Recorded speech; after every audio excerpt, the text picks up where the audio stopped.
రెడ్డి గారు విలాసవంతంగా నిర్మించిన ఒక దుబాయ్ షేక్ల ప్యాలెస్ లాంటి రిషికొండ ప్యాలెస్ కోసం 500 కోట్లు. సో అదేమో కారే భవనాలు అంటే ఆ ఫెసిలిటీ కల్పించారట మీరు అప్పట్లో. వర్షాకాలంలో లోపల బయటే కాకుండా లోపల కూడా కారేట్టు భవనాలు నిర్మించారట. దీంతోనూ పోలిక తీసుకొస్తుంది వాళ్ళ వైసీపీ. ఇంతకీ ఇది జగన్మోహన్ రెడ్డి గారు సొంత ఖర్చుతో నిర్మించుకున్న సొంత భవనాలా, లేకపోతే ప్రభుత్వం ఖర్చుతో తన కోసం నిర్మించుకున్న సొంత భవనాలా? ఎవరి ఆధీనంలో ఉన్నాయి ఇవాళకి? అవి ఆయన ఆధీనంలోనే ఉన్నాయా, లేకపోతే ప్రభుత్వం స్వాధీనం చేసుకుందా? సార్, ముందుగా డబుల్ లైన్ ట్యాక్సులకి, అదేవిధంగా ప్యానెల్లో పాల్గొన్నటువంటి అన్ని పార్టీల పెద్దలకి, అదేవిధంగా నిర్వహిస్తున్నటువంటి వాస్తవాన్ని గారు మీకు ప్రత్యేకమైనటువంటి శుభోదయం. ఈరోజు మీరు పోలవరం ప్రాజెక్టు మీద పెట్టారు డిబేట్ ఎక్కువగా. నిన్న బాబు అక్కడికి వెళ్ళి అంటే సోమవారాన్ని పోలవరం అన్న విషయాన్ని మర్చిపోకుండా 5 సంవత్సరాలు ఆయన అధికారంలో లేకపోయినా నిన్న సోమవారం మరి పోలవరంగా ఆయన గుర్తించుకుని ఆ ప్రాంతానికి వెళ్ళి ఆయన చూస్తే నేతగా ఆయన అధికారంలో ఉన్నప్పుడు 72% అక్కడ అభివృద్ధిని చేసి వెళ్ళి అక్కడ చూసిన తర్వాత పరిస్థితి చూస్తే చంద్రబాబు నాయుడు గారు తను చేసిన పనిని ప్రత్యేకంగా ప్రజల సందర్శనార్థం ఉంచి పోలవరాన్ని అందరూ కూడా సందర్శించడానికి ప్రజలను పంపి అభివృద్ధిని చూడండి అని ఆ రోజు పంపించి సందర్భాలు మనం చూస్తే జగన్మోహన్ రెడ్డి గారు అభివృద్ధిని ఎక్కడా చేయకుండా అక్కడ పోలవరంలో ప్రజలను కూడా అక్కడ సందర్శించకుండా స్వయాన నేనే ఒక సందర్భంలో మా ఫ్రెండ్స్ చూసుకుని పోలవరం పరిస్థితి ఏంటి చూద్దామని వెళ్తే మమ్మల్ని భారీ గేట్ల దగ్గర ఆపేసినటువంటి పోలీసు యంత్రాంగం. అంటే అధికారాన్ని అడ్డు పెట్టుకుని తన ఇష్టానుసారంగా పరిపాలించినటువంటి తీరైతే ఉందో అదంతా కూడా ఈరోజు తెలుగు ప్రజల యొక్క దురదృష్టకరమైనటువంటి సంఘటన నేను భావిస్తూ ఉన్నాను. ఎందుకంటే పనులంటూ చేస్తూ సక్రమంగా ఎల్లుంటే 2020 నాటికే పోలవరం పూర్తయ్యేది. ఆంధ్రప్రదేశ్ యొక్క జీవనాడి అది జగన్మోహన్ రెడ్డి గారి యొక్క తండ్రి పాత్ర ఉంది, చంద్రబాబు నాయుడు గారి యొక్క విశేష కృషి ఉంది. కానీ దాన్ని గుర్తించుకోకుండా ఇది పని అయితే చంద్రబాబు నాయుడు గారికి పేరు వస్తుంది, లేకపోతే అమరావతిని పూర్తిగా ముందుకు తీసుకెళ్తే చంద్రబాబు నాయుడు గారికి పేరు వస్తుంది. ఈ విధంగా అతను ఆ రోజు ఇందాక సోదరులందరూ చెప్పారు ప్రజావేదిక కూల్చివేత, ఆ రోజు కూల్చేసినటువంటి శిథిలాలు ఈ రోజు కూడా తీసినటువంటి పరిస్థితులు లేవు. నిన్న మా ఫ్రెండ్ ఒక ఆయన చెప్తుంటే దగ్గరగా ఈ శిథిలాలు తొలగించడానికే ₹1 కోటి ఖర్చు అయ్యేటట్టుంది సార్. ఇక ఆ రోజు 5 సంవత్సరాల కింద కూల్ చేస్తే ఈ రోజు కూడా దాన్ని పక్కకు తొలగించలేదు. కనీసం ఈ పైశాచిక ఆనందం చూడండి ఎలా ఉందో. ఇది జగన్మోహన్ రెడ్డి గారి యొక్క సర్కారుకు వచ్చినటువంటి పరిస్థితి కాదు. జగన్మోహన్ రెడ్డి ఆలోచన విధానం ఇలాగే ఉంటది.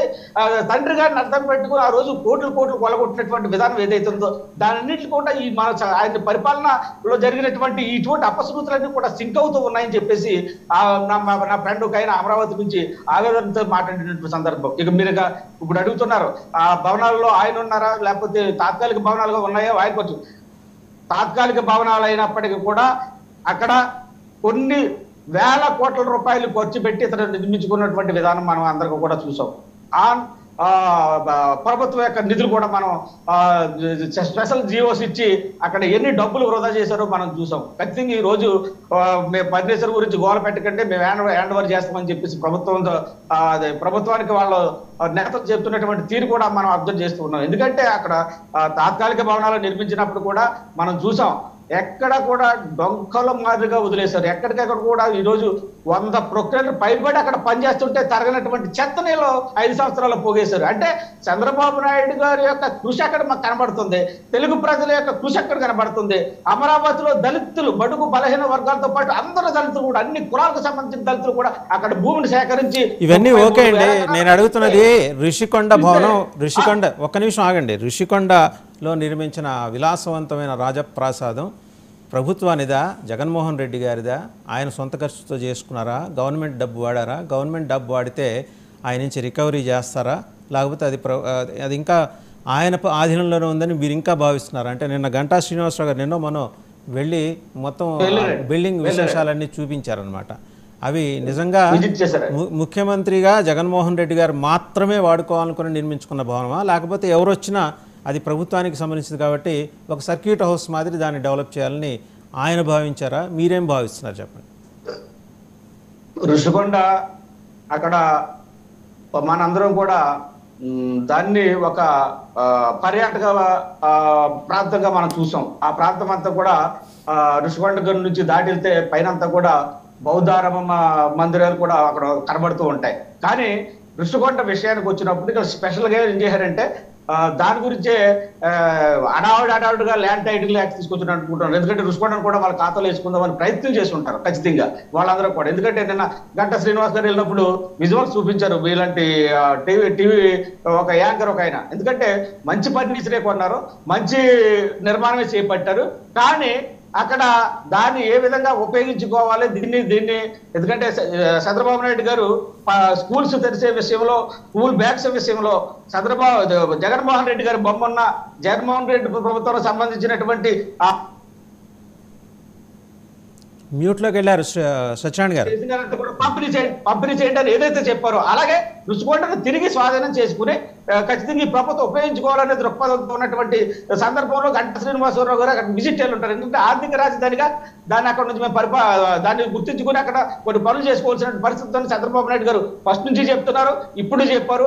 ఆ క్రమంలోనే గంటా శ్రీనివాస్ గారు వెళ్ళి సందర్శించుంటారు అనుకుంటాను. ఎందుకంటే ఆ భవనాన్ని వాళ్ళు కట్టారు తప్ప చెప్పు కూడా అమరావతి నుంచి అక్కడ షిఫ్ట్ చేద్దాం అనుకున్నారు తప్ప వాళ్ళకి సాధ్యం కాని పరిస్థితి ఉంది. కాబట్టి ఆంధ్రప్రదేశ్ లో ఈ రోజు దాన్ని ఆధీనం తీసుకుని కొన్ని ప్రభుత్వ కార్యాలయాలు అక్కడ నుంచి అంటే పరిపాలన అక్కడ నుంచి కొనసాగే పరిస్థితి ఆ ప్రాంతానికి ఉత్తరాంధ్రకు సంబంధించినటువంటి పరిస్థితులు అంతా కూడా అక్కడ ఉండి ఆ భవనాన్ని కేంద్రంగా ఉండి చక్కర పెట్టే పరిస్థితి ప్రభుత్వం తీసుకుంటుందని చెప్పేసి నేను భావిస్తున్నా. అందులో గంటా శ్రీనివాస్ గారు ఉంటారని చెప్పేసి నేను ఎక్స్పెక్ట్ చేస్తాను. రైట్, ఒకసారి జనసేన నేత సుజాత గారి దగ్గరికి వెళ్దాం. నమస్తే సుజాత గారు. సో ఋషికొండ, పోలవరం చాలా అంశాలన్నీ తెర మీదకి వచ్చినాయి. ఎమోషన్స్, తర్వాత బాండేజీ అండ్ గత ప్రభుత్వంలో జరిగింది. జగన్మోహన్ రెడ్డి గారు ఒక కేస్ స్టడీ, రాజకీయాల్లో ఉండదగని వ్యక్తి. సో దీన్ని బాగా పాపులరైజ్ చేసే ప్రయత్నం నిన్న తెలుగుదేశం చేపట్టింది. సరే, అది వాళ్ళ